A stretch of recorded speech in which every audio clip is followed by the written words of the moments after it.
Si on produit pour avoir une meilleure vie, on ne va pas produire de manière à nous autodétruire. Ils veulent être plus forts que la planète, donc ça va pas bien. Notre maison brûle. How dare you! Les chroniques du Hérisson. Nous ne sommes pas la solution, nous sommes le problème. Une émission proposée par la FRAPNA.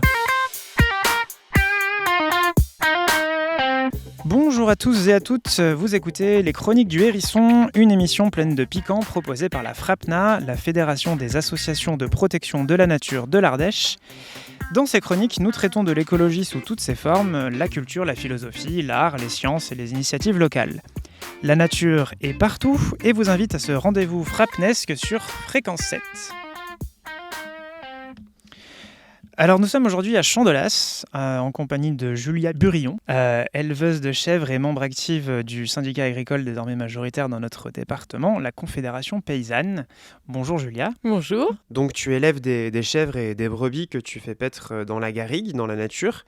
Tes animaux sont jamais parqués, jamais enfermés. Donc elles sont pas dans un endroit fermé et contrôlé, quoi. Donc j'imagine que ça apporte tout un tas de choses positives, mais aussi des choses difficiles à gérer. Est-ce que tu peux nous dire ce que ça implique réellement, l'élevage que tu pratiques, ce que ça implique pour les chèvres et pour les brebis, mais aussi pour toi et pour ton compagnon ? Eh bien, il y a le climat déjà qui va nous dicter un petit peu comment va être notre journée, mais aussi comment va se dérouler l'année, tout en sachant que ça, on ne peut pas forcément le prévoir. Il faut toujours être à l'affût des jours qui viennent, des semaines qui viennent, des mois qui viennent, notamment, par exemple, l'appréhension de l'été, elle est constamment dans notre esprit, parce que voilà, on sait que ça va être une saison difficile, pauvre en ressources. Il y a des éléments intéressants dans les garrigues où les chèvres elles vont pouvoir profiter, ça va donner du goût au fromage, elles vont être en bon état. Il faut aussi réfléchir à diversifier là où elles vont, parce que mine de rien, si on va toujours au même endroit, même si on a l'impression qu'il y a de quoi faire, elles risquent de se parasiter. Et si on veut anticiper un peu les choses sur du long terme, il faut aussi réfléchir à la ressource qu'elle nous dure. Donc, à un moment donné, on a besoin d'avoir aussi pas mal de surface, puisque voilà, les garrigues du Sud-Ardèche restent... pour qu'elles se régénèrent, il faut leur laisser aussi un temps de pause. Selon les saisons aussi, il y aura plus ou moins d'eau, donc la capacité de se régénérer va être aussi en fonction. Il y a tout ça à anticiper.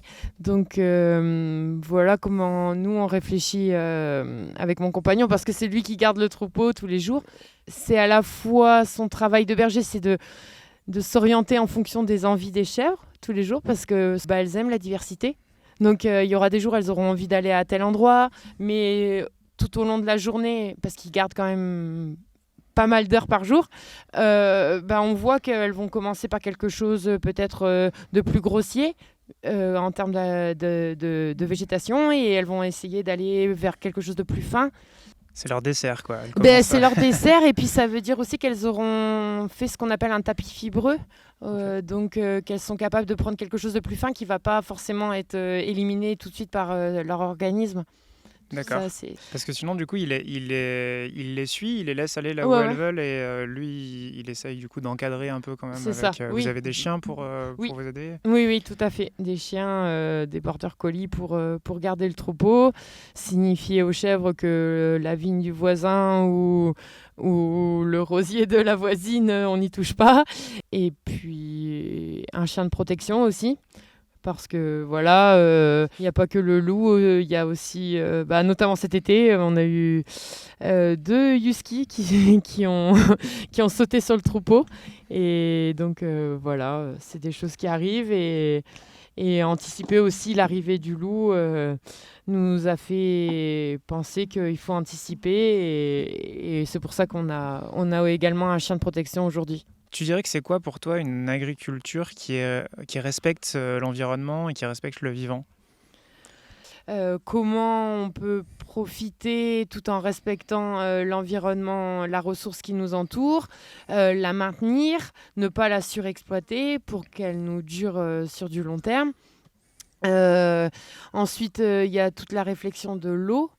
La fromagerie, mine de rien, ça consomme quand même pas mal d'eau. Donc, on a quand même ce que tout le monde ne peut pas faire. Mais en attendant, on essaye de pas trop de vaisselle, on fait tout à la main, donc ça va, ça limite le nettoyage des machines, etc. Une activité qui consomme pas trop aussi au niveau électrique. Et après, il y a aussi toute la question de la commercialisation. On a la chance d'avoir tout à proximité. Ouais. J'avoue que livrer le fromage, je ne l'ai pas encore fait en vélo, mais pour le moment, ça fait son poids. Mais voilà, on a la chance de vendre dans un rayon de 15 km. Donc, tout ça, c'est des choses qu'on réfléchit pour essayer d'avoir un impact minimal et en même temps d'entretenir le paysage, de contribuer au maintien de la flore locale et de laisser un paysage ouvert aussi, quoi. Assurément, c'est de dire on est une activité agricole et c'est important d'avoir un impact minimal sur notre environnement, sur l'écologie et d'avoir des systèmes réfléchis dans l'observation, dans la concertation sociale aussi. C'est de dire nos activités sont quand même complexes, donc c'est important de ne pas tout simplifier, hein, pas comme... certains politiques voudraient nous le faire croire. Par exemple, on a une infestation de quelque chose, peut-être pas y mettre forcément direct tout ce qui est en CID, et de se réfléchir les choses dans une forme d'harmonie, de dire plus j'ai de diversité, plus les choses vont se réguler. Après, c'est plus facile à dire qu'à faire. Plutôt lutter contre tout ce qui est parasite avec de la diversité, quoi que ça implique suivant ton activité, plutôt qu'avec des produits chimiques, insecticides, pesticides, etc. Oui, et puis d'avoir... moi, je vais parler de l'élevage, de se dire, si j'ai des bêtes costauds, que je les fais bien manger, je les ménage aussi. De ne pas dire juste il faut qu'elles soient productives, elles fassent beaucoup de lait et ce qui les fatigue, je vais avoir des bêtes fragiles. Non, c'est se dire je veux des bêtes costauds, l'immunité va être en fait un investissement à long terme. Typiquement, de dire je vais peut-être pas mettre à la reproduction mes chevrettes de 1 an, mais peut-être attendre 2 ans, qu'elles soient plus costauds et donc finalement qu'elles aient une carrière avec moins de problèmes de santé et donc moins besoin de médicaments et donc c'est quelque chose de robuste. Et alors pour faire l'avocat du diable, est-ce que quand tu mets pas tes chevrettes de suite à la reproduction, comme tu nous l'expliques, que tu attends un peu, est-ce qu'il n'y a pas un manque à gagner? Est-ce que tu perds pas de l'argent à faire ça? C'est un investissement à long terme. Parce qu'elles seront en meilleure santé. C'est ça. Et puis de toute façon, une chevrette d'1 an qui va faire un chevreau, elle va pas faire... normalement, elle fera peu de lait en fait. Et d'autant plus que elle sera jeune et donc c'est des choses à tester. J'ai pas envie de généraliser non plus. Chacun doit observer son troupeau, voir. Mais pour ça, il faut aussi avoir une finance solide. Nous, on a quand même la chance d'être locataire de la mairie. Donc, on a un petit loyer. On a commencé l'activité sans être endetté. Donc, ce qui nous permet aussi d'être moins dans le « il faut gagner de l'argent cette année, il faut qu'on rembourse nos dettes ». Et donc, c'est pour ça aussi qu'on a eu la chance d'expérimenter la lactation longue. Et... Tu peux nous expliquer ce que c'est rapidement? Alors, en gros, donc nous, on a repris un troupeau, les chèvres faisaient déjà du lait. Et en fait, la lactation longue, c'est de dire on ne met pas à la reproduction les chèvres et on continue de les traire toute l'année. La chèvre a la capacité de faire du lait en continu. C'est juste que ce qui se passe, c'est que en hiver, elles vont faire moins de lait parce que la ressource est moins riche. Mais en fait, au printemps, quand l'herbe est plus verte, qu'il y a les fleurs et tout, les bourgeons, elles refont du lait comme si elles avaient eu le chevreau. Et Donc tu les fais se reproduire que quand tu as envie d'avoir de nouvelles chèvres, quoi, c'est ça. en quelque sorte. Oui, Donc, là, en l'occurrence, on a des chevrettes de 2 ans et on a un bouc qui a un tablier, donc il peut pas saillir ce qu'il veut. Et on ne mettra que les chevrettes à la reproduction. Et les chèvres adultes, on continue de les traire toute l'année et ça fait 3 ans qu'on fait ça. D'accord. Donc tu as des chèvres, par exemple, qui n'ont pas fait de petits depuis 3 ans, mais qui C'est continuent ça. à faire du lait, par contre, depuis 3 ans. Mhm. D'accord. Et qui diminue l'hiver et ça remonte au printemps, comme la végétation, quoi, en fonction de la végétation. Ok. Oui. Et alors, c'est plutôt... tu dis que vous avez tenté ça, c'est plutôt... Ah on est complètement satisfait, c'est pour ça que ça fait 3 ans que ça dure. Et voilà, nous, vu qu'on est en système pastoral où nos chèvres marchent plusieurs kilomètres par jour, le problème quand elles sont gestantes, c'est qu'elles sont vite fatiguées. Elles abîment leurs articulations si elles marchent trop. Et donc, pour nous, ça répond à cette problématique-là aussi. Et ce que je peux entendre d'autres systèmes en élevage caprin, c'est que pour d'autres éleveurs, ça ne leur correspond pas. Et nous, on a eu la chance de pouvoir expérimenter et de dire oui, c'est une bonne solution pour nous, ça nous va et on a envie de continuer comme ça. Et on voit que nos bêtes sont en forme, y a moins de soucis de santé. Et puis, moi, je préfère cette routine de traire tous les jours que d'avoir un moment où il y a beaucoup de mise bas, beaucoup de chevreaux, beaucoup de stress, les bêtes fatiguées, nous aussi, la séparation avec les chevreaux. Ouais. Et donc, c'est cette dynamique-là plus routinière et plus calme nous convient aussi, quoi. Oui, ça permet d'éviter aussi, comme tu dis, j'imagine, du coup, la séparation et le fait de tuer des chevreaux. Oui, et puis même la mise bas, c'est un moment stressant pour tout le monde. Aussi, il faut anticiper. C'est aussi un gros investissement financier parce que au moment de la gestation, on arrête de les traire pour les mettre en pause et donc on n'a plus d'entrée d'argent. Mais par contre, il faut bien les nourrir pour qu'elles fassent bien le chevreau et qu'elles soient en forme pour reprendre une nouvelle lactation. Tout ça fait que ça nous met dans une précarité, quoi, et dans un stress à nous aussi, les éleveurs, dans l'activité. Alors que quand on a la chance d'avoir du lait l'hiver, on maintient quand même une entrée d'argent, même s'il y a moins de lait. Et donc, ça fait une finance plus stable aussi. Tout le monde s'y retrouve. Et le fait d'avoir des animaux qui sont jamais parqués, justement, comme on le disait tout à l'heure, ici, il n'y a pas de clôture, il n'y a pas de barrière. On voit les chèvres avec les poules, avec les oies, avec les canards. Ils sont tous ensemble. Le chat aussi, qui est présentement empêtré dans nos fils de micro, à ronronner. Le fait d'avoir tous ces animaux qui cohabitent tous ensemble, relativement libres, pas chacun dans son parc isolé. Est-ce que ça, tu penses que ça a aussi un impact positif sur la santé de ces animaux?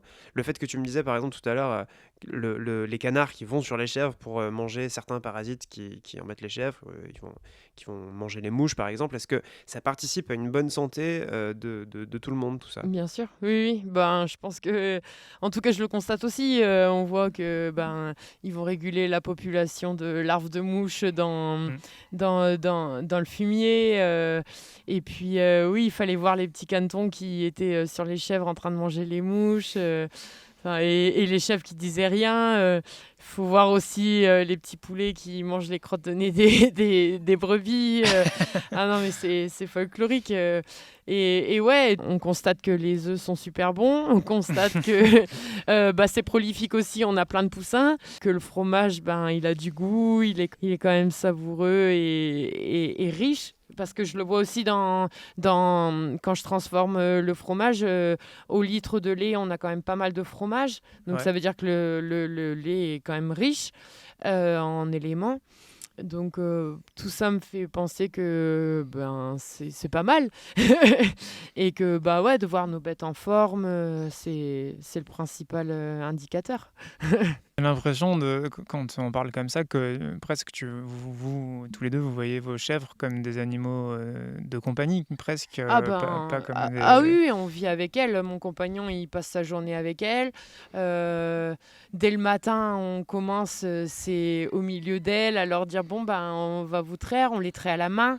Ouais. Donc, elles ont toutes des prénoms. C'est un choix de les traire à la main ? À la base, on avait quand même une machine à traire, un chariot de traite, donc un petit truc. Et il y a eu les travaux de la ferme qui ont fait qu'on n'avait plus d'eau pour nettoyer la machine. Donc, et c'était à un moment donné où il y avait moins de lait. Donc, on s'est dit, on va le faire à la main le temps qu'on ait de l'eau dans la bergerie. Et on a tellement apprécié de ne plus avoir le bruit de la machine. Et puis même, on voyait que nous, on arrivait à assurer la traite à la main sans avoir le problème du canal carpien qui fait qu'on a des douleurs. On s'est dit, on va continuer. J'avoue que j'apprécie beaucoup d'écouter la radio le matin. Donc oui, et en plus, pas faire avec le bruit de la machine. Ah oui, non, on n'entendait rien. Et puis même de dire aux gens, vous pouvez venir le matin pendant la traite, on peut discuter. Et c'est juste hyper agréable. Et on a beaucoup moins de problèmes aussi en termes d'infection des mamelles, les mammites. Ok. Parce que voilà, une machine, c'est quand même un contact, une aspiration. Ouais. Ça ouvre le sphincter des mamelles, donc ça peut faire rentrer ensuite. Et je touche du bois en disant ça aussi. On a beaucoup moins de problèmes à ce niveau-là. Donc on s'y retrouve et on met autant de temps à la main si on est à deux. Qu'avec la machine. D'accord. Beaucoup moins de vaisselle. Et voilà, la machine, pour bien la nettoyer, il faut quand même des produits un peu costauds. Et là, c'est de la vaisselle normale, entre guillemets, vu qu'on fait tout à la main. On a l'impression en fait que vous avez recréé une sorte d'écosystème interne à la ferme qui fonctionne, où vous cohabitez avec les animaux cohabitent ensemble, etc. Oui, il faut juste dire au renard, viens pas trop chez nous, mais on a des chiens. Et puis sinon, il y a France Culture que j'allume à fond et qui fait croire aux renards qu'il y a du monde sur la ferme. Ah ouais. Oui, ça marche très bien. C'est un épouvantail sonore. En tout cas, oui, je touche du bois en disant ça, mais ça a l'air de fonctionner plutôt pas mal. Et puis on a nos chiens qui font le boulot d'éloignement du renard, parce que voilà, je sors de la ferme, je le croise souvent, et oui, c'est chouette de voir tout le monde. Et même nous, en fait, c'est important, on y passe tellement de temps, on a envie de se dire c'est beau, ou de s'arrêter avec mon compagnon et de rigoler parce qu'il y a des scènes qui nous font nous émerveiller, ou juste de voir nos chèvres les unes sur les autres en train de dormir et de dire c'est trop mignon. C'est génial de pouvoir encore s'émerveiller malgré les années. Et voilà, si on n'avait pas ça, on ne tiendrait pas, vu le temps qu'on y passe. Et oui, je pense que c'est très important d'avoir une certaine beauté dans notre lieu de travail, quoi. Et je te propose qu'on finisse cette émission sur ces très belles paroles. Entretenir la beauté sur son lieu de travail, surtout quand on travaille avec les bêtes et avec la terre, c'est quand même très beau. Mais ce n'est de toute façon qu'un au revoir, Julia, puisqu'on se retrouve le mois prochain pour aborder cette fois les sujets des menaces qui pèsent sur l'agriculture paysanne et sur la vision de la paysannerie que tu nous as décrit aujourd'hui. Donc merci beaucoup, Julia, et je te dis donc à toi, comme à celles et ceux qui nous écoutent, à dans un mois pour la suite de cette chronique du Hérisson.